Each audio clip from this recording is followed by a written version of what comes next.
afternoon everyone. So today we will start a new chapter. Okay, we will start economics. So we will look at chapter first. Chapter first is story of village Palampur. Okay, so this is chapter first. Today in this video we are going to cover this chapter. Okay, we will complete this entire chapter. So about this village Palampur. So this is a hypothetical village, which means that it is a village which has been created by imagination. Okay, so real में ऐसी कोई जगह नहीं है, but it's just an imagination.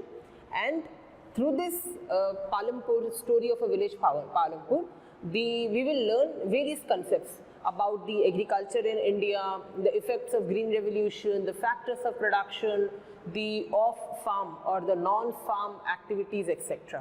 Okay, so let's start. So first is the factors of production. Now you know that in any activity you need factors of production. Factors of production means when you are producing goods and services. So what do you mean by production? Production means producing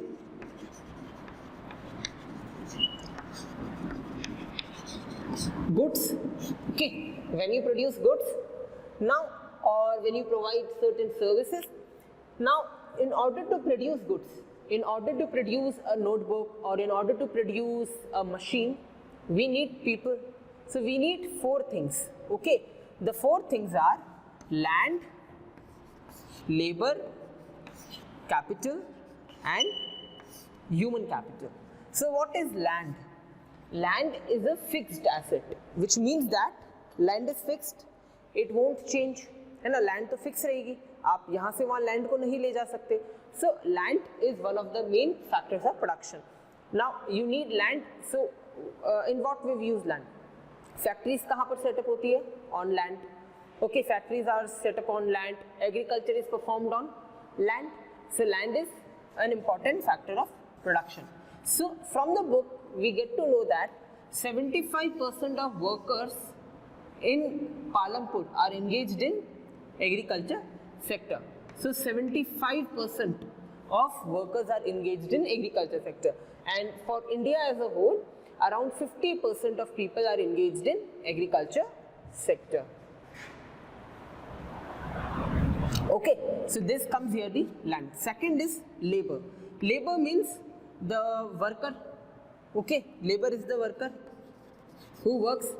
Example, farmer, tenant, है ना? So these are the laborers, these are the workers who work on land, they do agriculture activity, they are the one who work on machines in the factories, है ना? So that comes, second comes the labor. Third is capital. Capital means something which you are using to produce. For example, chalk. Okay, now this is made of raw material, है ना? This white powder. This white powder is raw material. This raw material is known as variable capital, and the machine which is used to produce this chalk is the fixed capital.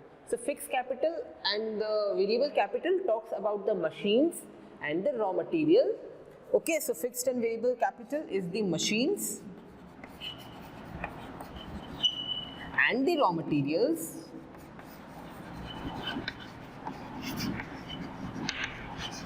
which are used to produce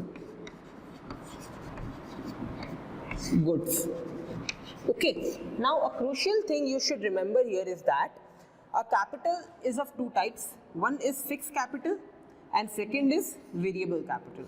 A fixed capital is one which is fixed. For example, machines. Machine is a fixed capital. है ना? You cannot change it because it takes many rupees. You have to spend more and more rupees to replace a particular machine. Okay, so fixed capital is something which is fixed. You cannot change it. You can change it, but you often change it after certain years. Example, refrigerator, microwave.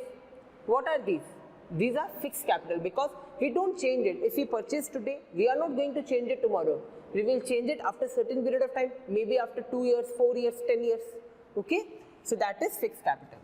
And fixed capital is something you cannot purchase immediately. It takes time. Then comes variable capital. Second is variable. Variable capital is which can be changed immediately, you can say, or within a shorter span of time. Variable capital includes labor, raw material, etc. So variable capital is one which can be changed, but fixed capital is something which remains fixed for a certain period of time. So variable means can be changed, fixed means it is fixed. Then comes human capital.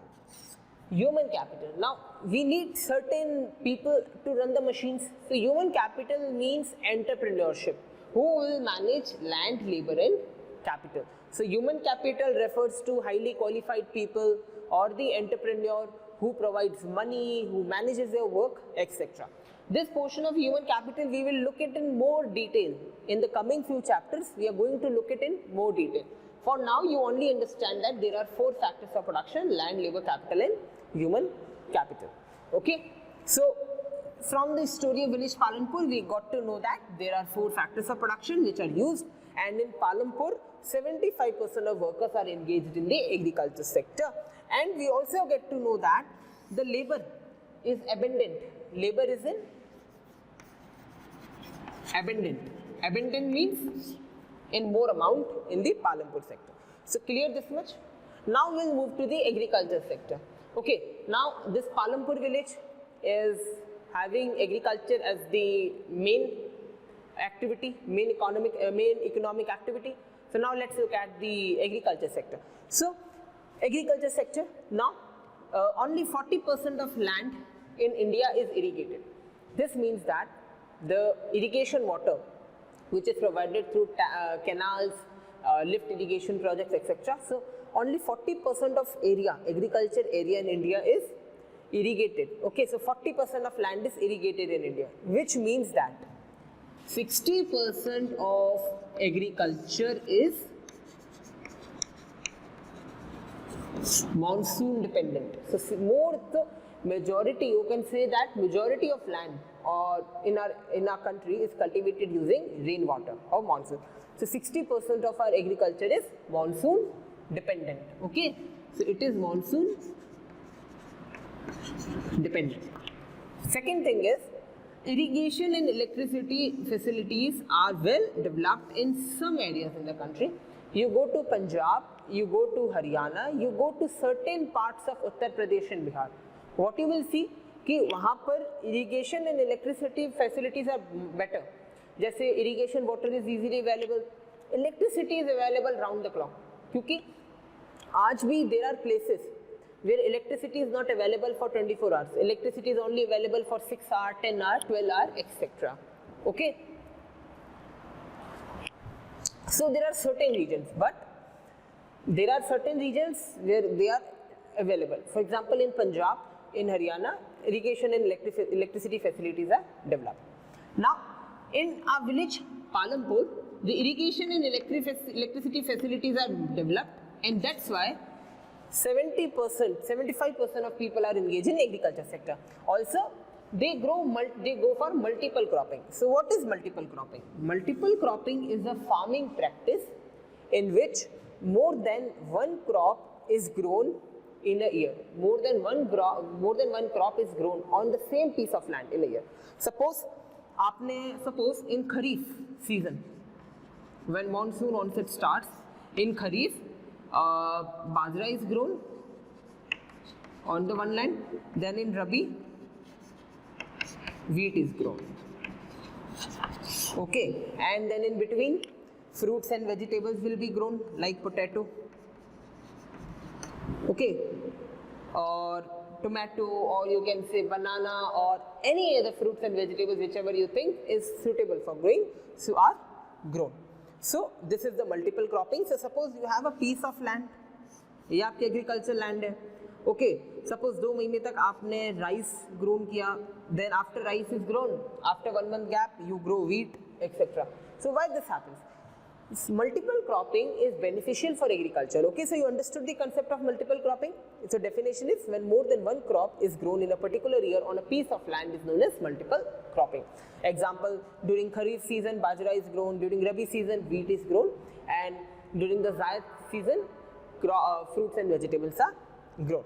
Now, multiple cropping is beneficial because it maintains fertility of the soil. Okay, it maintains soil fertility. It ensures that the soil is having adequate nutrients. Okay, because you are growing two different types of crops. अब हर crops की nutrient requirement are different. Okay, so multiple cropping is beneficial. Now this is about the agriculture sector. Now, so this is the condition. Now we are going to look at the green revolution and how it changed. So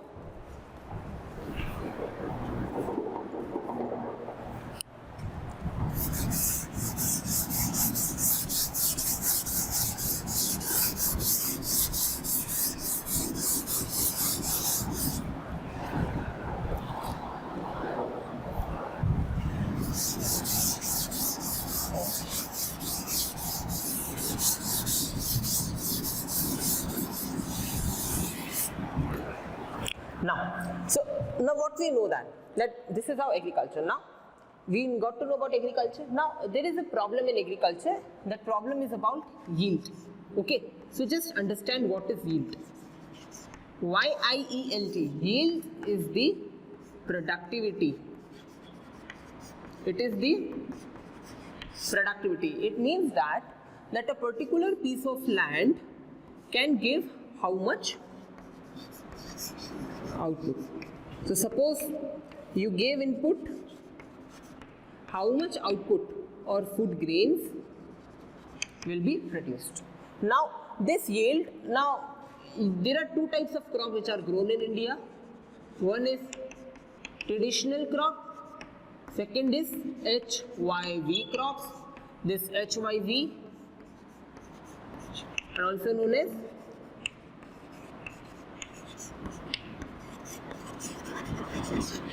high yielding variety crops, HYV crops. Okay, these were introduced during Green Revolution, which was started in 1960.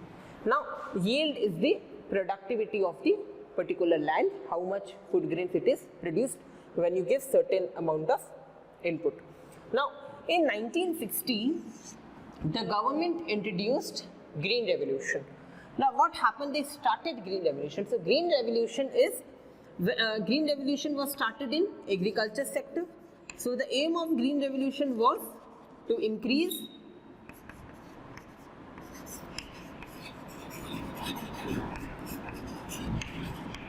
agriculture productivity. So in Green Revolution, high yielding variety of seeds were introduced in India. So rice, wheat, etc. So HYV seeds was introduced and they were grown. So what happened? Productivity drastically increased. At the same time, it also introduced modern farming. It also introduced modern farming in India. So what is this modern farming? Modern farming is a farming technique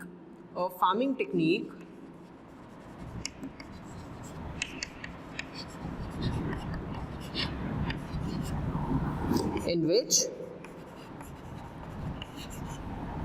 machines like tractors, harvesters, etc. are used. Then chemical fertilizers,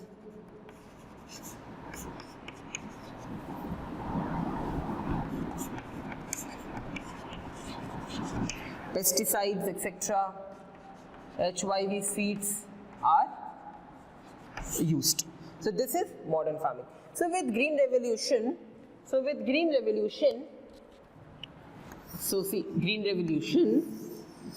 modern farming was introduced in India. And modern farming is a farming technique in which you use machines like tractors, combine harvester, thresher, etc.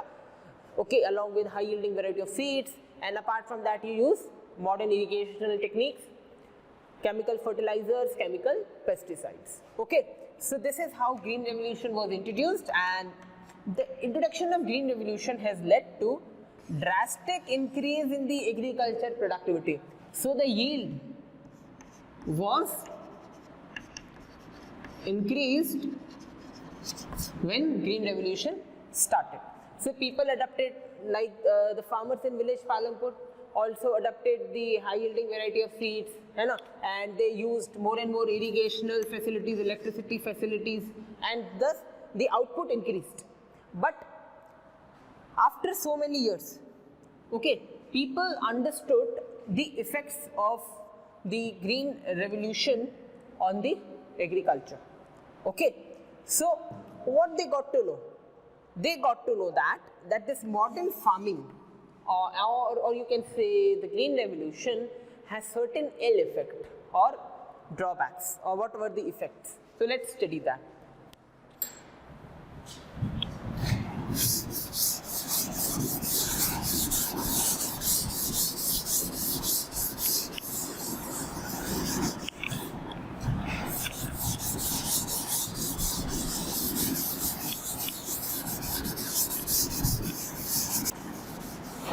Okay.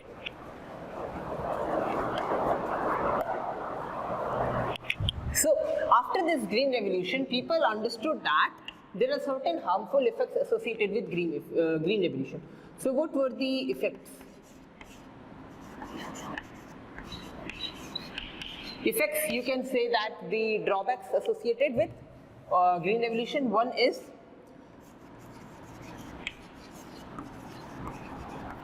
loss of soil fertility. Okay. Now what do you mean by soil fertility? Soil fertility means the health of the soil. Okay. Fertility means health of soil. How much soil can produce, whether soil is in good condition or in bad condition. Now soil fertility was lost. So lost, or you can say that reduction in the fertility of soil, or you can say that because of green revolution there was reduction in soil fertility. This implies that in order to get 1 kg of rice or 1 kg of wheat, you have to apply more and more water, you have to apply more and more nutrients, which implies that you have to apply more and more chemical fertilizer. So suppose, in order to understand loss of soil fertility, suppose this is piece of land. Okay, now this piece of land is producing 1 kg wheat. Okay, earlier the input was 100 gram fertilizer and 1 liter water, and you got 1 kg wheat. But now here you are using chemical fertilizers, chemical pesticides. So you are using 100 gram of chemical fertilizer. What happened? If you use it for so many years, after certain year, what will happen? Soil fertility will be reduced. I will explain why it get reduced. Soil fertility will reduce. Now, what will happen? In order to produce this 1 kg, now you have to apply, instead of applying 100 gram, now you have to apply 200 gram of chemical fertilizer. Instead of using 1 liter, now you have to use 2 liter of water.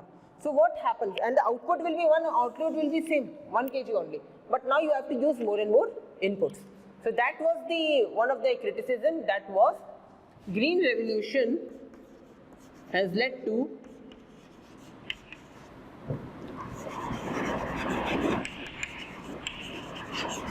massive exploitation of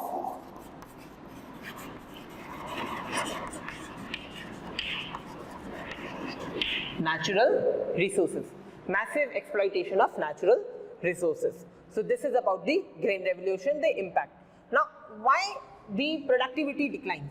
So here comes, so first is the loss of soil fertility. Now why it declines? That is excessive use of chemical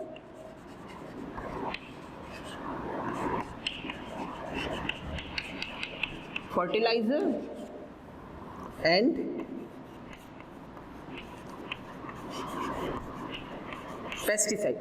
This means that excessive use of chemical fertilizer and pesticide is taking place now because these are made of chemicals. Okay, the nutrients which are included, which are made of chemical, nutrients made of chemical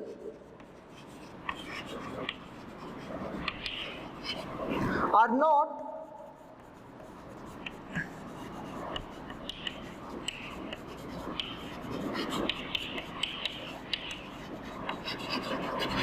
environment friendly. So because these nutrients are not environment friendly, what happens? They escape the soil and mixes with water bodies. They mixes with water bodies like groundwater, lakes, etc. and then they enter our body. Okay, so they are harmful for us. Secondly, because they escape from the soil and mix with water bodies, the soil loses its fertility. So this was the second major drawback of the green revolution. Third is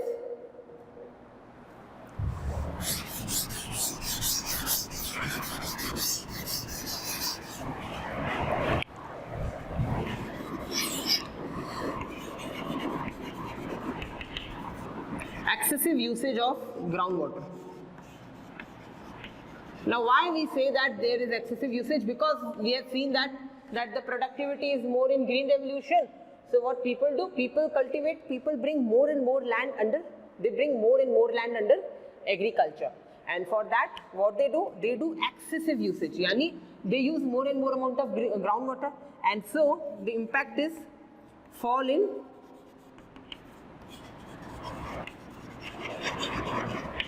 groundwater table. So suppose this is the land, and say suppose groundwater is available this much, at this much, suppose 100 meter पे आपको मिला groundwater. Now because of excessive usage, the water will be used. Now suppose the water will be available till here. So now you have to dig more and more to get water. Earlier you were digging only this much, but now you have to dig this much to get the water. So excessive usage of groundwater. Then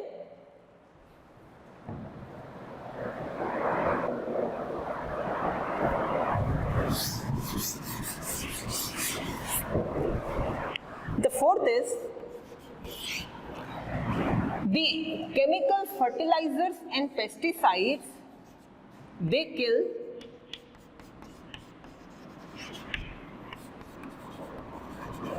plant friendly bacteria. Now certain bacteria are there in the soil which are plant friendly, but the excessive use of chemical fertilizer and pesticides kills them.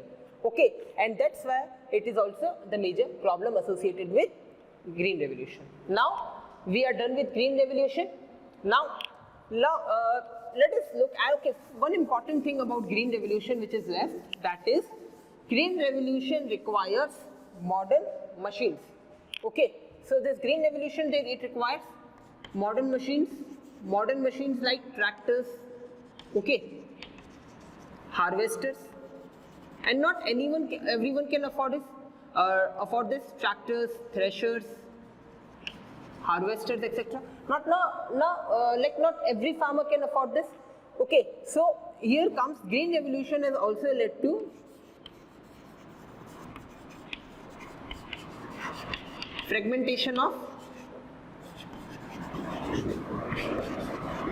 land holding.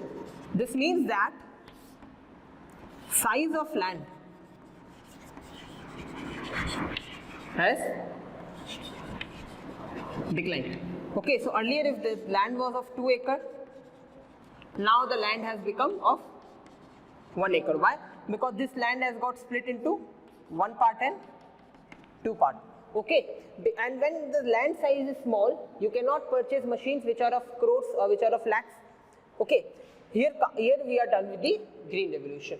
All right, now let's look at a small topic and then we will be done with our chapter. Now, because of the problem associated with green revolution and because of the small land size, people earnings are less.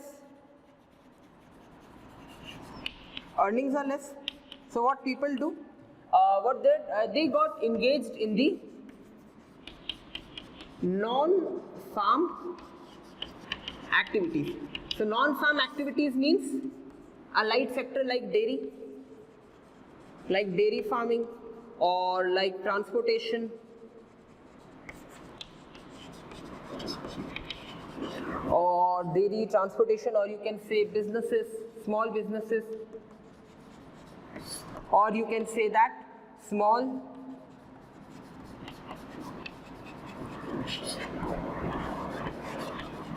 manufacturing unit. Now, in dairy, what do most of the farmers, because they get lesser income from their land? Why? Because they cannot purchase tractor tractors which are of lakhs of rupees. Because of their small land holding, they get very less profit. So they get engaged in dairy sector and they get additional income. Okay, so they get some income from dairy sector. Now this comes the non-farm sector, because ये farming से related नहीं है. This is different from farming sector. That's why we call it non-farm sector, and this also provides employment. So because of problem in agriculture sector, people got employment in dairy, transportation, business, small manufacturing unit, etc. Then transportation like running rickshaws, etc. Then is businesses like opening shops, etc. Then small manufacturing unit like setting up of small factories for producing sugar, good, etc. or matchsticks or chalk, etc. So these are the few non-farm activities which are also performed by people living in village Palanpur. So here with this we are done with this particular chapter, which talks about chapter 1, story of village Palanpur. Now your work is, you have to write question number 2, 3, 4,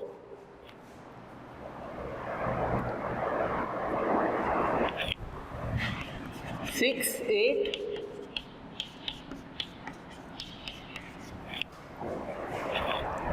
so you have to write all these question answers in your notebook. Okay, 2, 3, 4, 6, 8, 10, 11, 13 and 14. Only these questions you have to note it down, and if you want to make notes, you can make a short notes. Okay, so thank you.